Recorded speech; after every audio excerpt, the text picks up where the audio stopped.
코로나라고 하는 어떤 전염병 이후에 2년여 사이 이 웹이라고 하는 것은 우리 현실과 가까워지고 또 어떤 차원에서는 아이의 현실을 대체했습니다.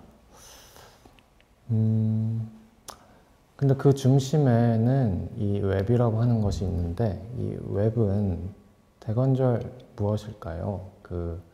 그리고 인터넷과는 어떤 차이가 있을까요?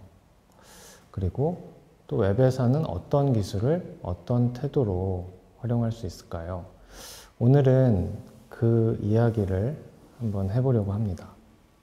자, 그렇다면 일단 인터넷이 뭔지 이야기를 해볼 필요가 있을 것 같은데 웹 이전에 인터넷이라고 하는 것은 오늘날 이 많은 기술이 시작하는 어떤 기술이죠. 그러니까 많은 기술은 인터넷에서 비롯해서 이제 인터넷을 둘러싸고 인터넷으로 수렴하고 있습니다. 수많은 컴퓨터가 물리적으로 연결된 이 네트워크인데요. 여기서 중요한 것은 이 물리적이라고 하는 점입니다. 이 컴퓨터들은 케이블이라고 하는 어떤 이 선을 통해서 연결되고 있는데요. 이런 이 케이블을 통해서 컴퓨터들이 연결이 되는 거죠. 이것은 이 각국에 있는 이 컴퓨터들, 서버라고 하죠. 서버들이 연결된 케이블의 지도입니다. 지도를 보시면 아시겠지만 이 대륙 안에서는 큰 문제가 없는데 대륙과 대륙 사이가 있다면 이렇게 바다를 가로지르기도 하죠. 그러다 보니까 이 케이블이 자리한 해저에서는 가끔 이런 일이 벌어지기도 합니다. 해저에 설치된 카메라가 포착한 이 화면인데 이 상어가 이 케이블을 물어뜯는 장면이죠. 그럼 어떤 일이 일어날까요? 케이블을 상어가 물어뜯으면 다시 말해서 인터넷이 먹통이 되는 거죠. 인터넷, 웹이라고 하면 사실 굉장히 빈틈없어 보이고 깔끔하고 세련돼 보이죠. 근데 그런 기술 이면에는 이런 상어가 케이블을 물어뜯기도 하는 어떻게 보면 굉장히 지난한 현실이 자리한다고 볼 수가 있습니다. 그렇다면 이제 인터넷이라고 하는 것이 이렇다면 그 안에는 월드와이드 웹이라고 하는 것이 있죠. www 혹은 웹이라고 부르기도 하는, 우리가 일상에서는 인터넷과 웹을 그렇게 구분짓지 않고 사용하곤 하죠. 그런데 굉장히 놀랍게도 이 웹이라고 하는 것은 인터넷이 아닙니다. 인터넷보다 작고 인터넷보다 훨씬 젊습니다. 웹이라고 하는 것은 인터넷이 이룩한 수많은 기술 가운데 하나죠. 그리고 인터넷의 가장 큰 비중을 차지하고 있습니다. 그림으로 보면 이런 모습이지 않을까 싶은데 인터넷이라고 하는 큰 울타리 안에 인터넷이 이룩한 몇 가지 기술들이 있고 그 중에 이 월드와이드 웹이 이 자리를 하나 차지하고 있는 것이죠. 기술적으로 얘기하면 웹이라고 하는 것은 수많은 웹페이지가 이 하이퍼링크를 통해서 거미줄처럼 엮인 공간입니다. 이 월드와이드 웹에서 중요한 부분이 이제 웹이라고 하는 것이죠. 웹은 거미줄을 뜻하고요. 웹이 처음 만들어진 것은 1989년인데요. 이 스위스에 유럽 입자 물리연구소라고 하는 곳이 있어요. 거기서 일하던 컴퓨터 과학자 팀 버너스리가 이 웹을 처음 발명했습니다. 그러니까 웹은 이렇게 굉장히 우리 환경처럼 우리 주변에 깔려 있지만 누군가가 발명한 기술이라고 하는 것이죠. 그리고 2019년에 이 웹은 30번째 생일을 맞았습니다. 굉장히 오래된 기술처럼 보이지만 웹은 사실 이 30살밖에 안 된 거죠. 사진으로 보이는 이 인물이 웹의 창시자, 웹의 아버지라고 불리는 팀 버너스리입니다. 웹에서 아주 중요한 속성을 차지하는, 중요한 부분을 차지하는 하이퍼링크에 대해서 이야기를 해보겠습니다. 웹이라고 하는 것이 발명됐다고 말씀드렸죠. 이 발명된 이유는 과학자들끼리 논문을 효율적으로 공유하기 위해서였는데요. 인쇄물에서 비롯했다는 점이죠. 인쇄물에서 비롯해서 인쇄물의 부족한 점을 보완한 결과물이다 라는 것이죠. 우리에게 굉장히 익숙한 이 책의 형식이라고 하는 게 있죠. 낱장의 종이가 재단돼서 표지에 쌓인 형태, 이걸 코덱스라고 부르는데, 이 코덱스라고 하는 것은 사실 천여 년 전, 굉장히 오래전에 이미 완성이 됐죠. 코덱스 이전의 컨텐츠라고 하는 것은 두루마리 속에 있었죠. 긴 종이에 컨텐츠가 담겨서 읽으려면 두루마리 둘둘 말려져 있던 것을 펴야 했고, 또 보관하거나 이동하기도 쉽지 않았죠. 근데 컨텐츠가 코덱스에 자리하게 되면서 이제 컨텐츠를 조금 더 쉽게 열람할 수 있게 된 거죠. 이제 컨텐츠는 웹에서 다시 두루마리로 돌아갑니다. 두루마리를 영어로 번역하면 스크롤이 되죠. 스크롤이라고 하는 것은 우리에게 굉장히 익숙한 이 웹 브라우저에서 우리가 사용할 수 있는 어떤 인터랙션 중에 하나고요. 그래서 컨텐츠는 화면에 놓이게 되고 화면을 상하 좌우로 가로지르게 되죠. 책을 보다 보면 이런 부분이 있죠. 항상은 아니지만 뭐 몇몇 책을 보면은 이 각주라고 하는 이런 부분이 있습니다. 이 각주의 역할은 본문에서 부족한 부분을 부연해서 설명하거나 또 어떤 부분을 참조해서 볼 수 있는 다른 문헌들을 드러내기도 하죠. 이 논문에서 이 각주 말고도 미주, 방주 같은 것들도 있죠. 이런 정보는 이 웹에서 이제 하이퍼링크라고 하는 기술 덕에 우리가 할 수 있는 클릭 혹은 터치 한 번으로 곧장 열람할 수 있는 정보가 됐죠. 굉장히 위상이 달라졌다고 보시면 될 것 같습니다. 이게 위키백과 페이지죠.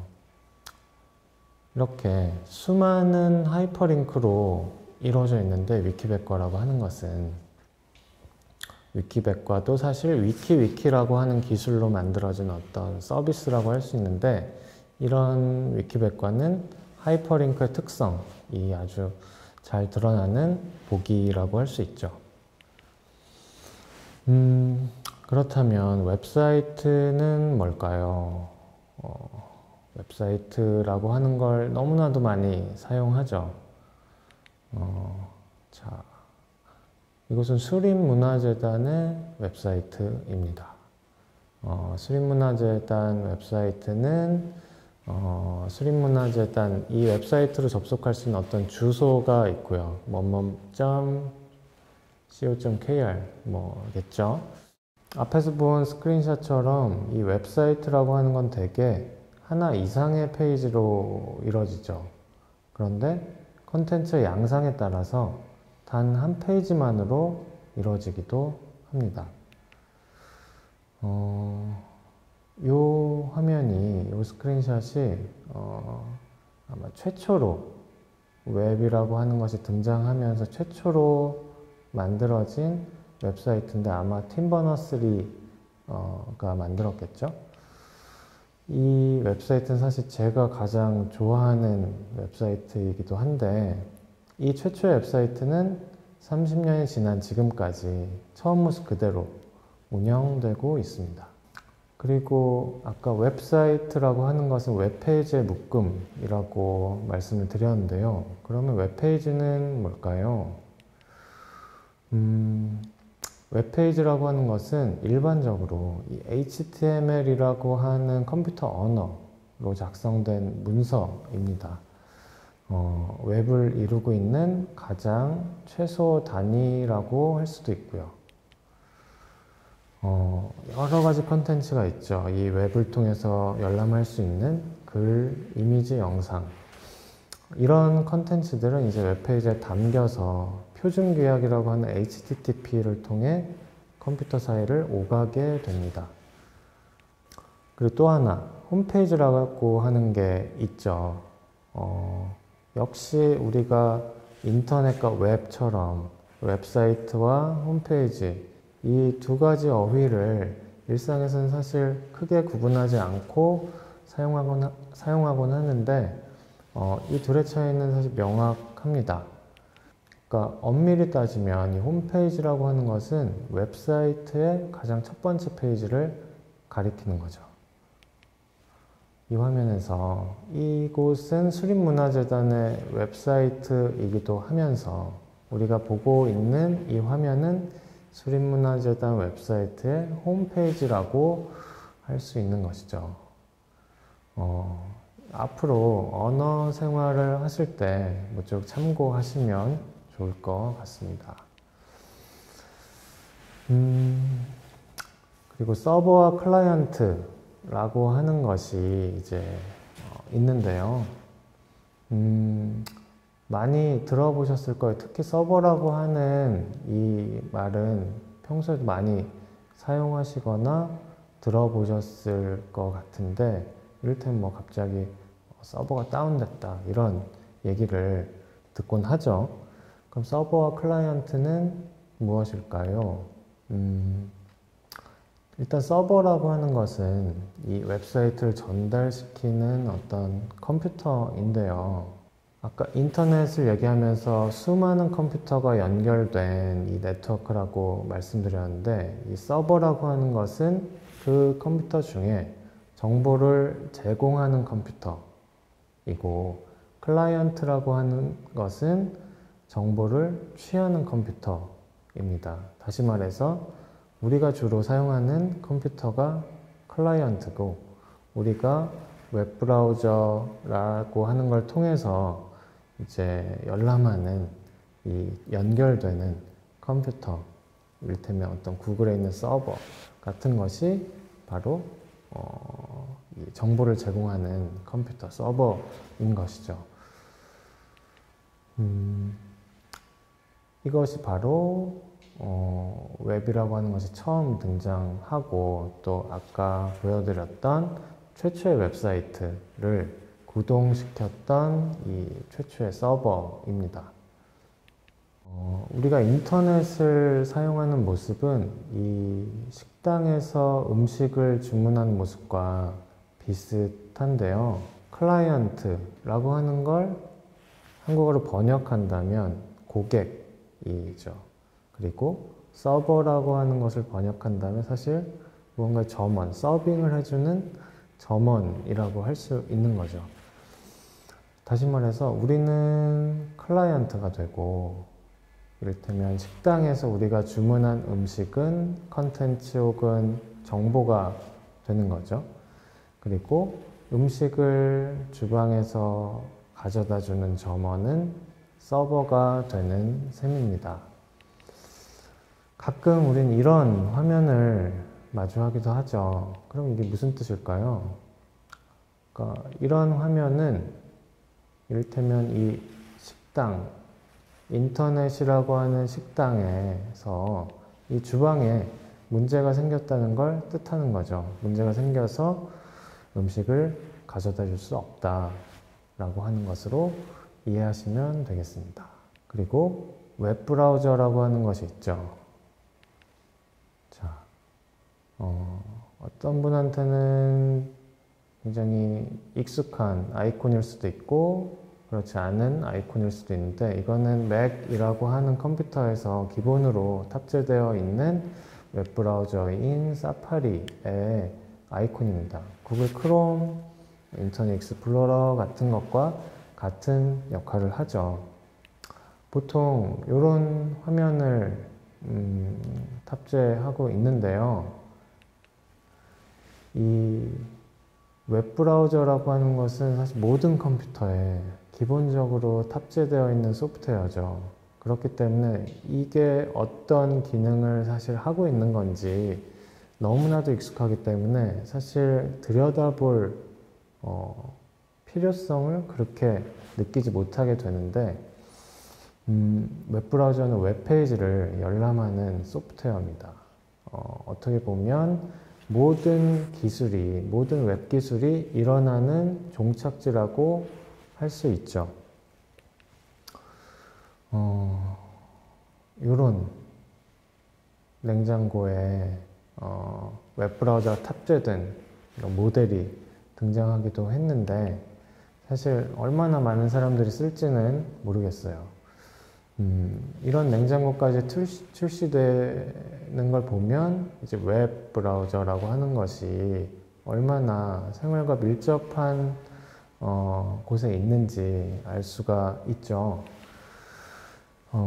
근데 웹 브라우저가 중요한 것은 이게 웹사이트라고 하는 것을 실제로 열람할 수 있다는 점 때문인데요. 쉽게 얘기해서 아무리 근사한 기술일지라도 웹브라우저라는 거 없이는 사실 동작하지가 않는 거죠. 그 점에서 이 웹이라고 하는 것은 사실 너무나도 허약한 매체 아닐까 싶기도 한데요. 또 태생적으로 이런 어떤 비극성을 내포하고 있다고 생각이 듭니다. 앞에서는 어느 정도 개념적인 얘기를 했다면 조금 더 이 실제적인 이야기를 조금 해보겠습니다. 컴퓨터 언어라고 하는 것에 관해서인데요. 이 웹브라우저, 웹사이트 등등을 이제 가능하게 하는 것은 사실 컴퓨터 언어라고 하는 기술이 결부되어 있기 때문이겠죠. 몇 가지 컴퓨터 언어의 이 로고인데요. 뭐 이보다 훨씬 많죠. 컴퓨터 언어라고 하는 것은. 우리 곁에는 굉장히 많은 컴퓨터 언어가 있죠. 그 중에 이 웹사이트를 만드는 데는 크게 3가지 또는 2가지 또는 1가지 언어만으로도 충분합니다. HTML, CSS, 자바스크립트라고 하는 언어인데, 아까 홈페이지라고 하는 이야기를 했죠. 이 홈페이지라고 하는 것에서 홈이라고 하는 걸 생각해 보면 집이죠. 이 웹사이트라고 하는 것은 흔히 집으로 은유되곤 합니다. 하나의 컨텐츠가 담긴 집인 거죠. 그렇다면 이 웹사이트라고 하는 집을 만드는데 어떤 컴퓨터 언어가 필요하고 또 그것을 어떤 방식으로 동작을 할까요? 가장 처음으로 꼽을 수 있는 컴퓨터 언어는 이 HTML인데요. HTML은 하이퍼텍스트 마크업 랭귀지의 준말이죠. 여기서 주목할 것은 하이퍼텍스트라고 하는 이 부분인데, 이 하이퍼가 뭐죠? 뭔가를 초월한다는 것이죠. 텍스트를 초월하게 한다. 초월한 텍스트, 초텍스트를 만들어내는 컴퓨터 언어라고 할 수가 있죠. 집으로 비유한다면 HTML의 역할은 이런 도면과 비슷할지 모르겠습니다. 웹사이트라고 하는 집에서 HTML은 어떤 기초를 세우게 되는 거죠. 그래서 기본 뼈대 같은 말이 항상 HTML을 따라다닙니다. 어떻게 보면 컨텐츠라고 하는 게 있고 이제 거기와 그 컨텐츠와 결부되는 컴퓨터 언어들이 있을 텐데 HTML은 이 컨텐츠와 가장 가까운 컴퓨터 언어라고 할 수 있죠. 컨텐츠의 의미, 맥락, 구조 같은 것을 부여하는 역할을 합니다. 자, 이런 일종의 글자가 있죠. 이 글자를 보고 인간은 이게 무엇인지 어림잡아서 파악할 수 있죠. 무언가의 제목일 수도 있고요. 그렇죠. 근데 컴퓨터는 이걸 전혀 파악하기 어렵죠. 이때 HTML이 역할이 필요해지는 거죠. 앞뒤에 이런 strong이라고 하는 태그로 새로운 질서라고 하는 글자를 묶었어요. 그렇게 되면 컴퓨터는 좀 더 구체적으로는 웹브라우저는 이 새로운 질서라고 하는 이 글자가 중요하다라고 하는 의미를 띠고 있다 라고 파악을 할 수가 있죠. 또는 이런 식으로 앞뒤에 또 다른 태그가 붙었죠. 이걸 앵커 태그라고 하는데 이 앵커 태그를 사용하면 새로운 질서에 이 하이퍼 링크를 만들 수가 있는 거죠. 이런 식으로 컨텐츠가 있으면 거기에 HTML이 그것이 중요한 것인지 혹은 제목인지 제목 중에서도 얼마나 중요한 제목인지 하이퍼링크인지 목록인지 혹은 이미지의 어떤 캡션인지 등을 규정하게 되는 것이고 그에 따라서 웹브라우저는 컨텐츠를 조금 더 이해하는 것이죠. 맥락을. 이렇게 HTML 덕에 컴퓨터는 구체적으로는 웹브라우저는 이 웹사이트에 자리한 컨텐츠의 맥락을 파악할 수 있게 됩니다. 어떤 피라미드가 있고 이 피라미드는 어떤 웹기술의 피라미드라고 할 수 있는데 이게 웹기술의 어떤 피라미드라고 한다면 이 HTML이라고 하는 것은 가장 밑바닥을 차지하고 있어요. 그리고 수많은 기술을 떠받치는 거죠. 그리고 HTML이라고 하는 것은 모든 웹 기술의 공통 분모인데 어떤 웹 기술이든 이 HTML의 논리를 조금씩 공유하고 있다는 뜻인 거죠. 웹이 발명되고 지금까지 30년 동안 수많은 웹 기술들이 등장하고 사라지는데 HTML이 항상 그 밑바닥에서 이 기술들을 보조하고 떠받치고 있다고 보시면 되겠습니다. 그리고 HTML은 제가 생각하기에 어쩌면 웹사이트를 만들고 싶은 누군가가 있다면 가장 먼저 익혀야 할 컴퓨터 언어이기도 하고 수많은 컴퓨터 언어들 중에서 익히기 쉬운 언어이기도 합니다. 그 다음으로는 CSS라고 하는 언어가 있는데요. 캐스케이딩 스타일 시트의 준말이고 아까 또 집이라고 하는 걸 또 이어서 얘기한다면 CSS의 역할은 일종의 인테리어 또는 익스테리어를 담당하게 되는 거죠. 그러니까 벽지를 무슨 색깔로 할지 또 등등등을 결정하게 되는 것인데 조금 더 구체적으로 얘기하면 CSS는 HTML로 구조화된 컨텐츠가 있고 거기에 스타일이라고 하는 것을 부여합니다. 여기서 스타일이라고 하는 것은 굉장히 광범위할 수도 있는데, 일단은 마이크로 타이포그래피, 글자를 다루는 어떤 이 영역이죠. 그리고 매크로 타이포그래피, 레이아웃이라고 보시면 될 것 같고, 또 애니메이션, 움직임, 그러니까 이렇게 글자, 레이아웃, 애니메이션을 모두 아울러서 스타일이라고 부릅니다.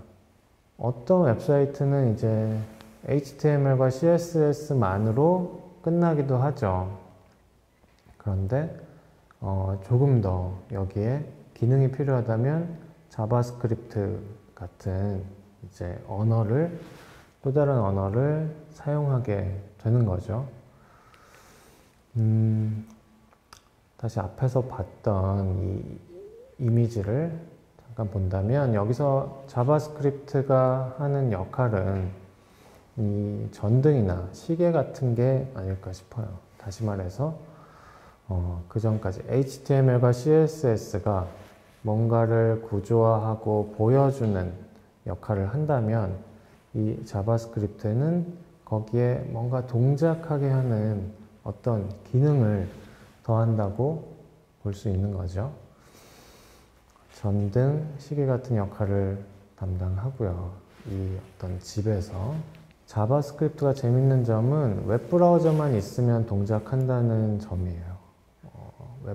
그러니까 보통 다른 이 컴퓨터 언어들은 또 다른 그것을 실행시키는 과정이 필요한데, 자바스크립트는 웹브라우저만 있으면 사실 동작하게 되는 거죠.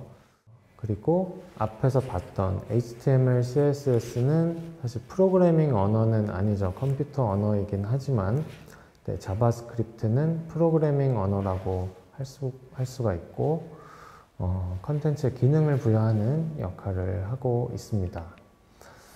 그래서 이 자바스크립트 덕에 이 웹사이트는 인쇄물 또는 회화, 다시 말해서 일종의 감상하고 열람하는 것, 여기서 도구가 즉 사용하는 것으로 거듭날 수 있는 거죠. 언어라고 하는 말처럼 이 몇 가지 컴퓨터 언어를 익혀서 이 웹사이트를 만드는 거는 이 외국어를 익혀서 시나 소설 같은 작품을 쓰는 일과 비슷하다고 볼 수 있습니다. 그렇다면 저는 글쓰기라고 하는 것에 대해서 이야기를 하고 싶은데, 2021년 현재 이제 웹상에 지금 존재하는 웹사이트는 거의 19억 개에 달한다고 하는데요. 그렇다면 웹사이트를 만드는 방법의 수 또한 그와 엇비슷하죠. 이 말은 웹사이트마다, 컨텐츠마다, 그걸 만드는 사람마다, 그가 사용하는 어떤 컴퓨터 언어마다, 그의 취향마다 웹사이트 만드는 방법은 정말 달라질 수 있다는 뜻이죠. 그 점에서 또 저는 저만의 어떤 웹사이트를 만드는 방법 혹은 태도 같은 것이 있는데요. 그게 바로 앞에서 말씀드렸던 글쓰기라고 하는 것이죠. 저는 컴퓨터 언어를 도구 삼아서 다루는 일, 이걸 코딩이라고 보통 부르죠. 이 코딩이라고 하는 것은 글쓰기와 다르지 않다고 생각합니다. 아니, 글쓰기라고 생각을 하는데요. 그러니까 어떤 작가는 타작이나 워드 프로세서로 글을 쓰고요.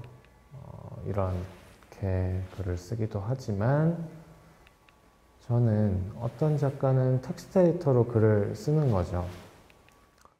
이 글쓰기와 다른 글쓰기, 그러니까 일반적인 글쓰기와 제가 생각하는 글쓰기와의 차이점이 있다면, 사실 첫 번째는 의사소통의 대상이 인간이 아니다 라고 하는 점과 컴퓨터라고 하는 점이 있을 거고요.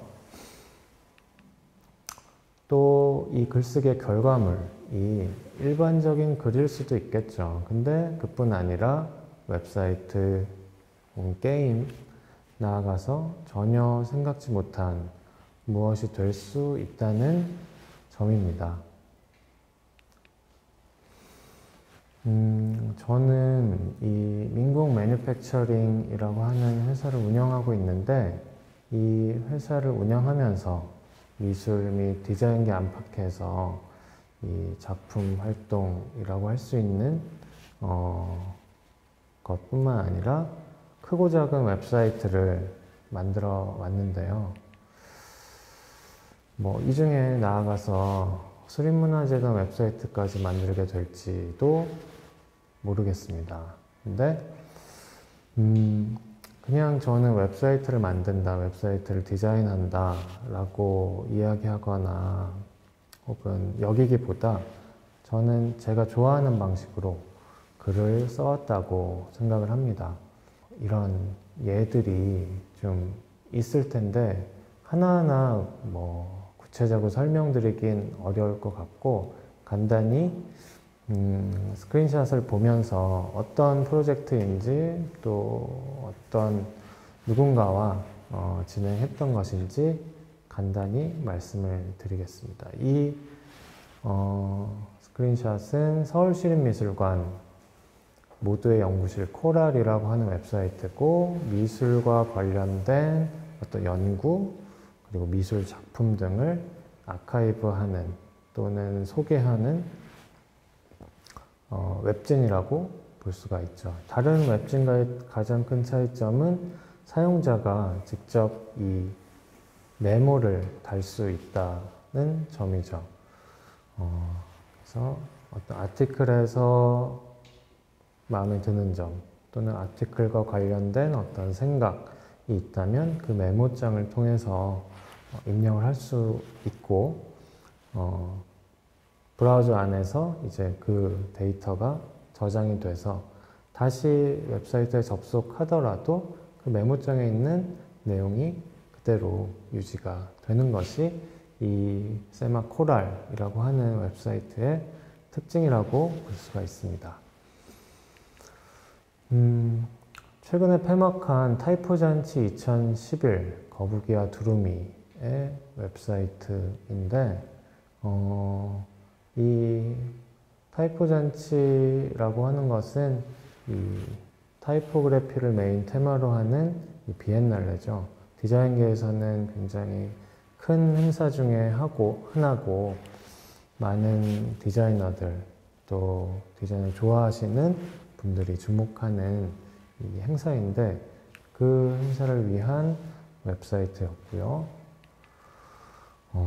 이것은 그 웹사이트의 어떤 티저 웹사이트였죠. 이렇게 하나의 웹사이트에는 여러 가지 부속 웹사이트가 존재하기도 하는 거죠.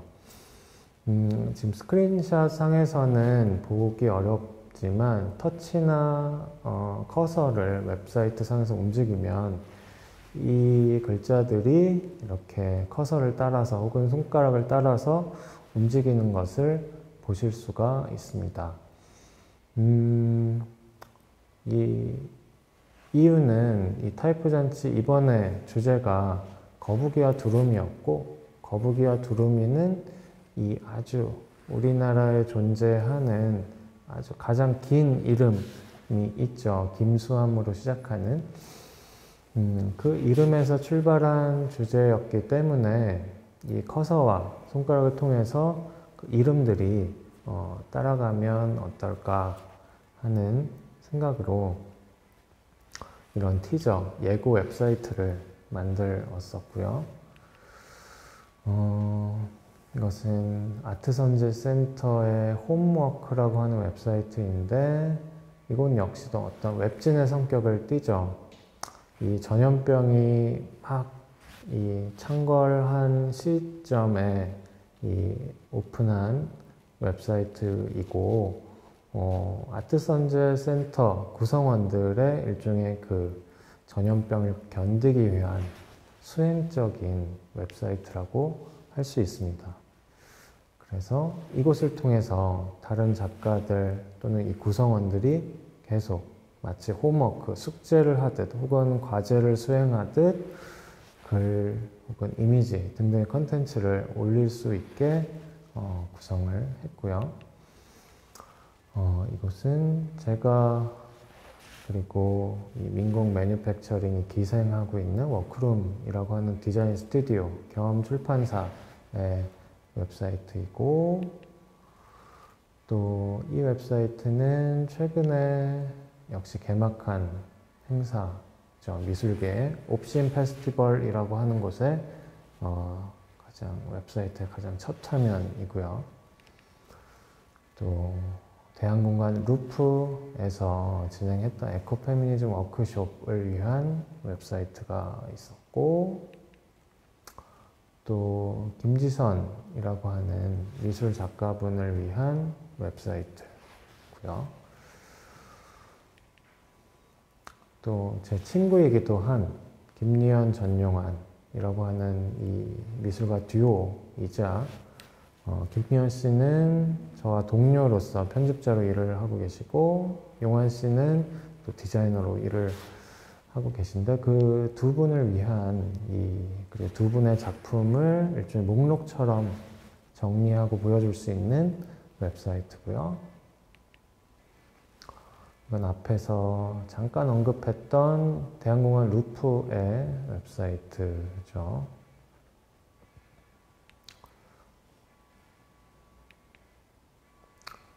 최근에 오픈했던 난지 미술 창작 스튜디오, 서울시립미술관 소속의 레지던시죠.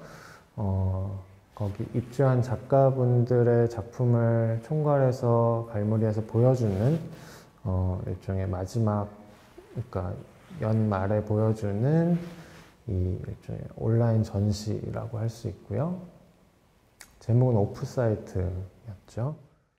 이 웹사이트는 퍼블리싱 애즈 메소드, 그러니까 방법으로서의 출판이라고 하는 전시를 위한 웹사이트이자 거기에 출품된 작품이기도 했는데, 이 전시에서 얘기하려고 했던 부분은 퍼블리싱의 어떤 매체가 반드시 종이가 아니라 웹사이트 혹은 어떤 공간이 될 수 있지 않을까 하는 것을 다시 질문하게 하는 그런 의도를 담고 있었는데, 여기서 제가 의도했었던 것은 우리가 보통 종이책이라고 하는 것이 웹이라고 하는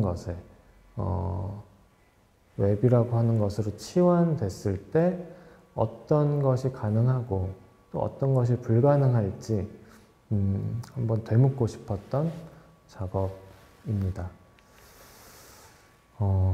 앞에서 보여드렸던 건 일종의 많은 사람을 위한, 또 그리고 많은 사람들이 보는, 그러니까 여러 대상을 염두에 두고 만든 웹사이트라면, 이런 웹사이트들은 오로지 하나의 고객을 위한 웹사이트죠. 장영애 중공업이라고 하는 제가 아주 좋아하는 이 미술 작가를 위한 일종의 온라인 편지 같은 것이고요. 때로는 뭐 이런저런 곳에서 이 강연이라든지 혹은 워크숍 같은 걸 진행하기도 하는데, 그럴 때마다 저는 사실 프레젠테이션 자료를 웹사이트로 만들기도 해요.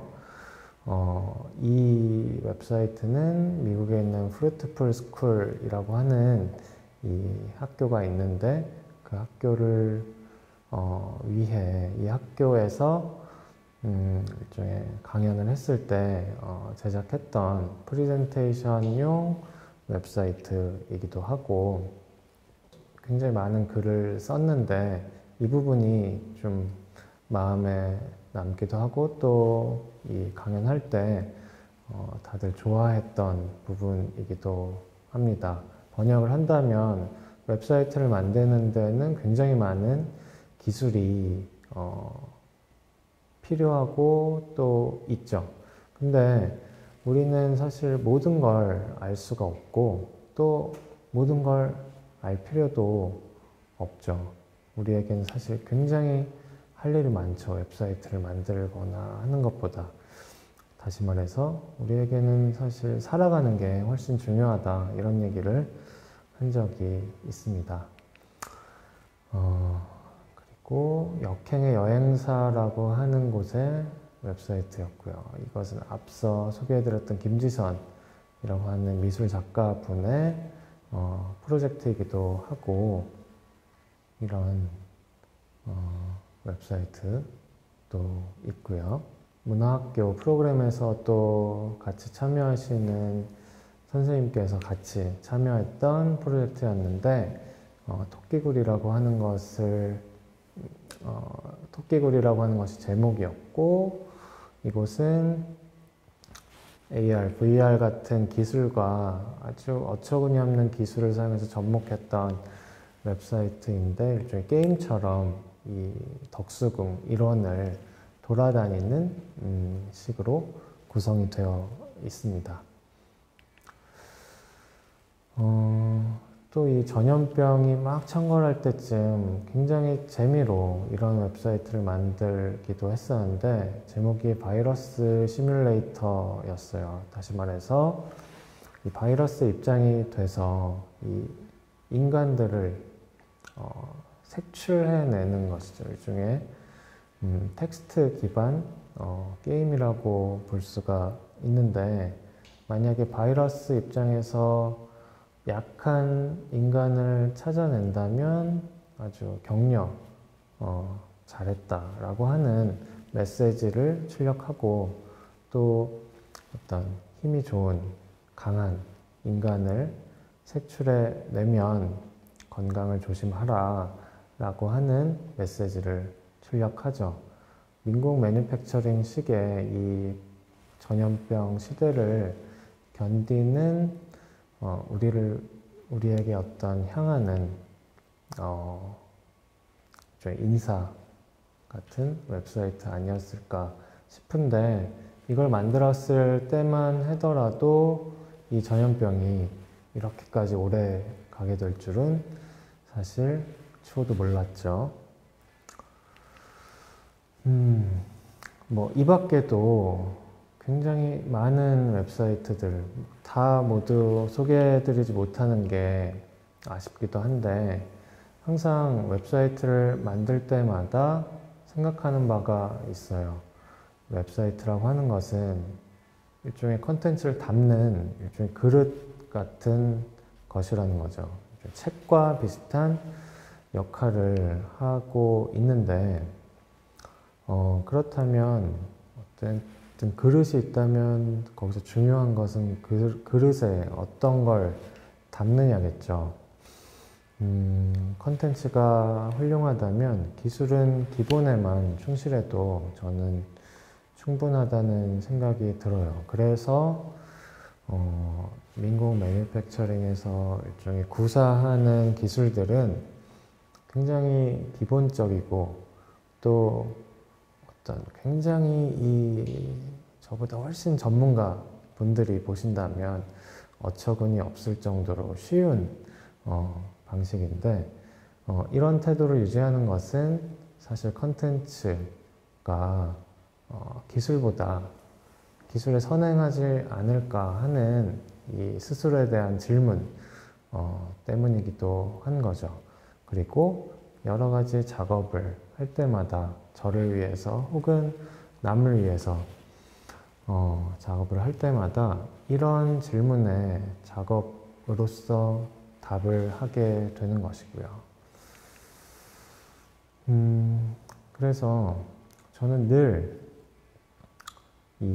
특히 웹이라고 하는 매체를 이용해서 작업을 할 때마다 이 웹사이트를 되새기곤 합니다. 온갖 웹사이트가 등장하고 사라지죠. 근데 이 최초의 웹사이트가 넌지시 알려주는 점이 분명히 있다고 생각하기 때문입니다. 이게 제가 가장 처음 접했던 컴퓨터인데, 그러니까 7살 무렵에 이 컴퓨터라고 하는 기계를 처음 접했어요. 그리고 11살 무렵, 아주 주변에 사랑하는 친구가 있었고 그 친구를 굉장히 행복하게 해주기 위해 처음 웹사이트를 만들었죠.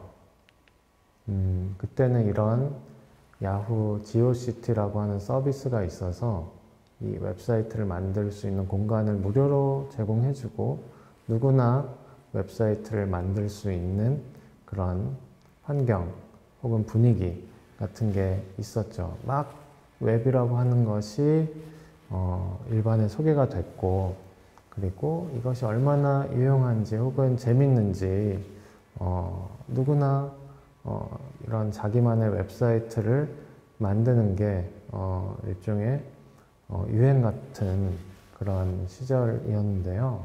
자기 마음대로 자기가 하고 싶은 이야기를 하는 일종의 자신감이 넘치는 웹사이트들이 굉장히 많았죠. 이런 것들, 이런 웹사이트들도 있었고, 또 이런 웹사이트들,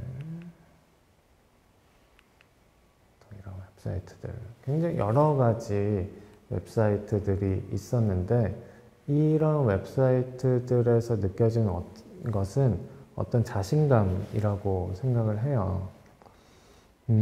그리고 이 외형적인 스타일도 저마다 재미있고 또 달랐다고 하는 것도 저는 늘 기억에 남고요. 1990년대 말, 2000년대 초 이 닷컴 버블이라고 하는 것이 꺼지면서 이 웹사이트가 저장된 공간, 야후 지오시티라고 하는 서비스가 느닷없이 문을 닫게 되죠. 그러면서 저는 그때는 이제 백업이라고 하는 것도 전혀 몰랐던 꼬마였기 때문에 그냥 거기에 저장된 웹사이트가 이렇게 사라져 버리게 된 거죠. 거기에 저장된 웹사이트는 이제 제 꿈속에만 있고요. 그러니까 꿈에서만 가끔씩 그 웹사이트가 어떤지 등장하곤 하는 거죠. 근데 꿈이라고 하는 것이 보통 그렇죠. 꿈을 꾸고 있을 때는 굉장히 생생한데 깨고 나면 뭔가 흐릿한, 그래서 제가 가장 처음 만든 웹사이트는 저한테는 지금 그런 상태라고 볼 수 있는데, 어쨌든 그 뒤에 이제 웹 2.0이라고 하는 것이 도래하게 되죠. 그러면서 이 사용자들이 웹을 접하고 또 사용하고 하는 것은 굉장히 편리해졌죠. 그런데 동시에 그 웹 2.0 이전, 웹 1.0이라고 할 수 있겠죠. 그 당시에 이렇게 웹을 풍성하게 구성했었던 개인 웹사이트를 만드는 어떤 아름다운 문화, 자기 마음대로, 자기 식대로 이야기를 하는 그런 어떤 무대는 느닷없이 사라지게 된 거죠. 그리고 그 자리는 이제 소셜미디어라고 하는 것이 보통 차지하게 된 것이고요. 소셜미디어는 뭐 지금까지 아주 수많은 소셜미디어 서비스들이 또 등장했고 또 사라질 테지만 여러 사람들이 모인 이렇게 공간이죠. 소셜미디어는 굉장히 아름답다는 생각이 들어요. 근데 한편 이 소셜미디어는 어떤 깜찍한 하트 아이콘이라고 하는 걸 가지고 있죠. 이런 걸 내세우면서 사용자의 행복을 제한하기도 합니다. 사용자의 기분은 불과 몇백 이런 숫자에 좌우되기도 하는 거죠. 예를 들면 트위터라고 하는 걸 사용할 때 사용자는 이 140자라고 하는 어떤 글자 수 제한을 지켜야 하고요. 또 인스타그램 같은 걸 사용할 때는 자기는 나는 글 한 줄, 글 몇 줄만 이렇게 올리고 싶은데 그 소셜미디어 특성상 항상 이미지 혹은 영상을 첨부해야 자기 이야기를 할 수가 있는 거죠. 이런 식으로 소셜미디어라고 하는 것은 사용자의 어떤 욕망, 행복을 제한하게 되는 거죠. 또 인스타그램에서 또 하나 재밌는 것은 이 인스타그램에 어떤 정보를 게시할 때 어떤 간혹 그 정보 안에는 이 URL, 이 웹사이트 주소가 포함되어 있기도 하죠. 그런데 인스타그램 이 애플리케이션 안에서 그 하이퍼링크는 사실 제대로 작동하지가 않는 거죠. 굉장히 하이퍼링크라고 하는 것은 웹의 기본적인 속성인데도 그 속성 자체를 시스템적으로 아예 막아놓은 상태인데, 그냥 가만히 생각해 보면 인스타그램에서는 사용자가 그 링크를 누르는 순간 인스타그램을 떠나게 되죠. 인스타그램 입장에서 사용자는 항상 인스타그램 속에서 아름다운 사진과 혹은 아름다운 영상을 영원히 봐야 하는데, 그런 링크를 누르는 순간 인스타그램을 떠나게 되니까 인스타그램의 입장에서는 썩 달갑지 않은 것이죠. 그러다 보니까 아주 기본적인 속성을 막아놓은 것이 아닐까 싶습니다. 이런 상황에서 다시 말해서 소셜미디어라고 하는 것이 아주 아름답고 혹은 편리하고 재미있긴 한데, 사실 가만히 들여다보면 욕망이 제한되고 거기서 어떤 몇 가지 아주 단순한 요소 때문에 기분이 좌우되기도 하는 거죠. 이런 상황에서 저는 이 웹사이트를 아주 단순한 기술 혹은 몇 가지 컴퓨터 언어를 익혀서 자신만의 웹사이트를 만들어 보는 일이 반드시 뭐 그럴 필요는 없겠지만 해볼 만한 일이라고 생각을 해요. 이 자신만의 컨텐츠로 자신만의 웹사이트를 만들어 보는 거죠. 그러다 보면 일단은 자기가 기술을 주체적으로 이용할 수 있게 되고요.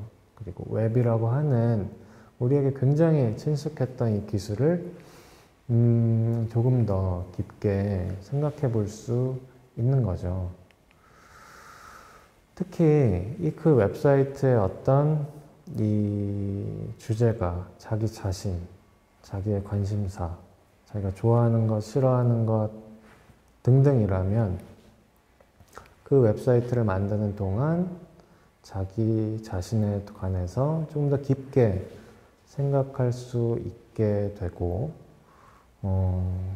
그 점이 일단 유익한 거겠죠. 또 그런 과정은 일단 또 있어요. 또 앞에서 말씀드렸던 굉장히 기술적인 이야기도 있었는데, 사실 어떻게 보면 굉장히 생각보다 쉽다는 말씀을 드리고 싶습니다. 자신만의 컨텐츠를 가지고 몇 가지 컴퓨터 언어를 익혀서 자신만의 웹사이트를 만든다. 그리고 그 과정에서 자신에 대해서 전부 다 조금 더 자신을 깊게 바라다보고 또 생각하게 된다. 이 과정은 사실 자신을 사랑하는 일과 다르지 않다라는 생각을 하는데, 결국 자신을 아주 도저하게 사랑할 수 있다면 남 또한 도저하게 사랑할 수 있지 않을까라는 생각을 해보게 됩니다. 그렇기 때문에 저는 이 마음이 혹은 욕망이 동하신다면 몇 가지 컴퓨터 언어를 익혀서 자신만의 웹사이트를 한번 만들어 보는 일을 감행해 보시는 건 어떨까 생각해 봅니다. 이것으로 오늘 이야기를 마치겠습니다.